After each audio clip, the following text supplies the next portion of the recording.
Hey, good morning, guys. So this is my fourth time doing a video for today. It is Monday, October 22nd, and I know I'm moving around a little bit here. And happy Monday to you guys. I'm in Southern California, and guess what the weather forecast for today is? Yep, sunny, warm, cloudless skies. Anyway, I started this video. It was actually dark out here, so to show you how many times I've redone this video. And I never ever do that. One time there's a car over here where the car alarm went off for a minute and a half. Sometimes people hit a wrong button and it goes off quickly. I thought that would happen. A minute and a half later, I shut the video down. Second time, because I'm technically inept, I have not cleared out my old live streams, my old videos, so I ran out of memory in the middle of it. And the third one, quite frankly, I just didn't like the way it was going. So I was stumbling on myself a little bit because I got a text in the middle of it and threw me off. So anyway, a few things. One is I wanted to update our high school football teams. I had told you Crestview won last week. Ontario, Ohio, they lost. And Triton and Bourbon, Indiana won. So we were 2-1. Looking good for the playoffs for Crestview. I'm not sure Triton's odds or chances of getting into the playoffs. In Ontario, I don't think they'll make it. They've been struggling a little bit, but they're young. They're going to rebound strong this week and certainly into next year, so we'll be following them for sure. But one of the things that I want to talk about, or the main thing I wanted to talk about on today's message, was something I heard. I went to the Planet Fitness. I do a little sit down. I don't know if it was the radio or the TV, but essentially it goes like this. And I'm not political. I don't know enough about politics. I know there's some caravan of immigrants that's coming up from, I wanted to say South America through Central America or somewhere, and they got shut down, as far as I know, but their intent was to come to the U.S. But here's the headline, of the Voice headline I hear. Trump blames Democrats for caravan. Now, forget about the political end of it. My point of pointed the thumb journey, why we have to start with the kids, why we have to embrace this, is taking accountability. This is what our society has been conditioned to. Forget about the name, but in the headline, in the vocal call out, you hear blah blah blames blah blah for something. You know, all we do is blame people for other things. I mean, again, we have young kids that look up to their parents, to their teachers, to their teachers' friends, their parents' friends, to political figures, to actors and actresses, to celebrity baseball players and athletes. And it seems like everywhere we go, everywhere we turn, again, it's become so second nature for us to blame somebody else. Trump blames Democrats for caravan. I don't know who's to blame. If anybody, I don't think there's any blame to be involved. But my point is, somebody always has to be blamed for something. That always has to be blamed. And that's puzzling to me. And I shouldn't say it's puzzling to me. What it's eye-opening to me and depressing. It really is, that this is the society we live in right now, and it's become so second nature to us, so ingrained with us, that we don't even fully realize it. I'm in a Planet Fitness with 100 people there, all hearing the same thing, and 99 people just kind of keep going on with their lives because it's just white noise in their eardrums these days. You turn on the television, and this channel is blaming this one for that, and this channel is blaming that one for that. And you go to you turn on another TV and you see a Judge Judy show or something, and she's blaming him for that, and he's blaming her for that. And all we do is point the finger in this country and point blame at somebody else. It starts at the highest rank. Again, here is a national news program, and the headline voiceover is Trump blames Democrats. Democrats blame Trump. Doesn't matter who it is, the part that is blaming. It's just become so second nature to us and so ingrained in our culture that's really, really depressing. So, take notice to that today when you're out there. Take notice of that when if you're at work and you're talking to a coworker or a supervisor or a boss. If you're at home and you're talking to your kids about their school or their practice.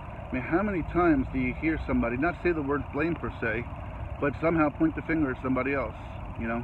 Well, she took my lunch money, and he did this to me, and they did that to me, and it's what we do all day long. And again, not all of us, I only got 2,000 people following us, and probably even out of those 2,000, probably only 200 ever really pay attention or even care, and that might even be a high amount, quite frankly. And you guys get the point of the message, but think of all those people out there who haven't heard the point of the message and who just second naturally blame other folks. Like I said, just if you're a kid growing up these days, how would you not want to or not get into the game of blaming somebody else? It's all they see. They see it on our TV, they see it in our parents, they see it in our schools, they see it in our politics.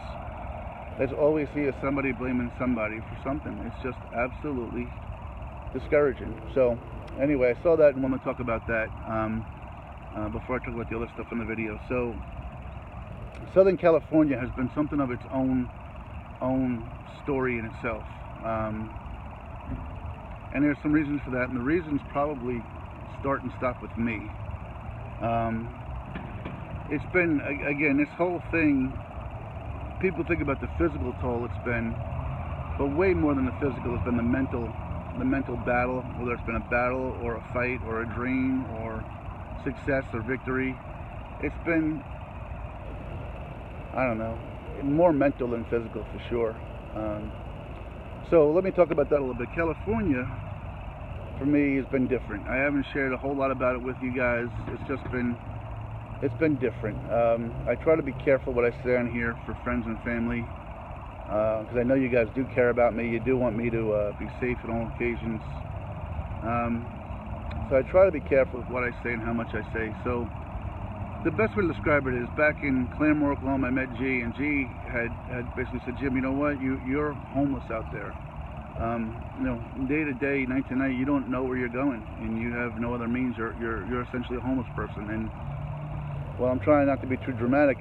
There's some truth in that. You know, there is some truth in that. And when I was on my journey, the way I had the ability to meet people and some success was, I would get a lot of times into a restaurant or a bar or something, and it starts conversation. Here comes this big guy with this big backpack covered in yellow shirts, and it starts conversation and starts going. But the part of it is that, you know, I had to have enough to cover myself in case I went and had a sandwich and a beer, and I had the $10 or $12 I needed to pay for that. So some of the stuff you guys don't know, last week I had sat down with about 9 days to go on the journey and tried to calculate things. I tried to plan and be smart. Like, here's what I have available to me, here's what I don't have, here's my game plan, here's what lies ahead in terms of a mountain and so forth. So I have a plan. I've had a plan for how I've been getting by at nighttime. Hasn't been the most pleasant, I tell you that, but I'll just leave it for the book. But Planet Fitness has been critical for me to be able to get showered in the morning, even do a little bit of exercising, and clean myself up.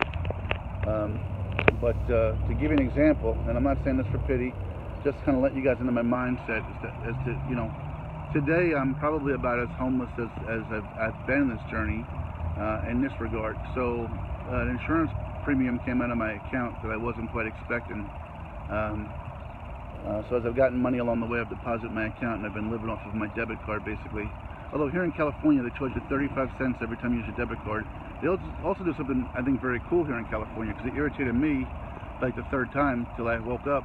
But if you go into a mini mart or you go into like a Walmart, they don't give you bags. You either bring your own bag, or they charge you 10 cents for, like, it's a little heavier quality than the crap you get back home. But my point is, by the third time I did it, I was making sure to bring a bag if I went somewhere. So I guess it is serving its role in terms of recycling, because we're not just producing these bags and just destroying them and throwing them out into the trash heap. So that was kind of a cool thing that California does. Anyway, I get back on track. So I checked my account this morning, and I literally have $12 in my account from now until Thursday. I think I've got like $8 in savings I can move over. And I'm not saying this for pity. I'm not at all. I'm just trying to let you guys in that this is, you know,